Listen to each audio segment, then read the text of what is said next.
And so we see the Apostle John giving us this encouragement and this warning. Pay attention to the world, because the world is trying to influence you in a way that's not of God. So worldliness is a spiritual enemy. A second spiritual enemy is our own sinful nature, our flesh. We battle with ourselves. We battle with our carnal desires that oppose God's desires. Galatians 5, beginning of verse 17. Our sinful selves want what is against the Spirit, and the Spirit wants what is against our sinful selves. The two are against each other, so you cannot do just what you please. But if the Spirit is leading you, you are not under the law.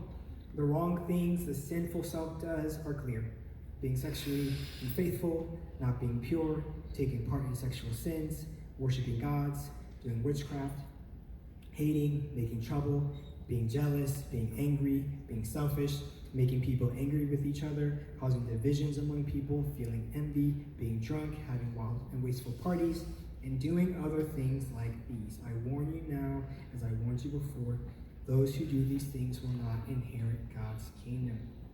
So we're seeing our sinful nature and these desires manifest themselves in ungodly actions.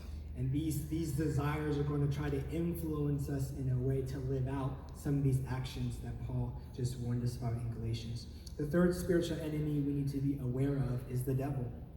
There are specific attacks of the devil designed to drain us, discourage us, defeat us, disturb us, and to drag us into sin.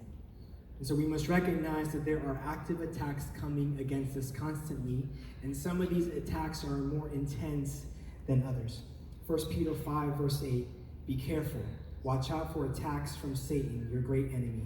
He prowls around like a hungry, roaring lion looking for some victim to tear apart.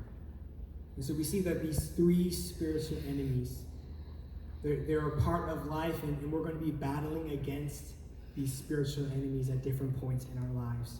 Our spiritual enemies desire to steal, kill, and destroy us, and oppose and hinder God's plans and purposes coming into full fruition in our lives.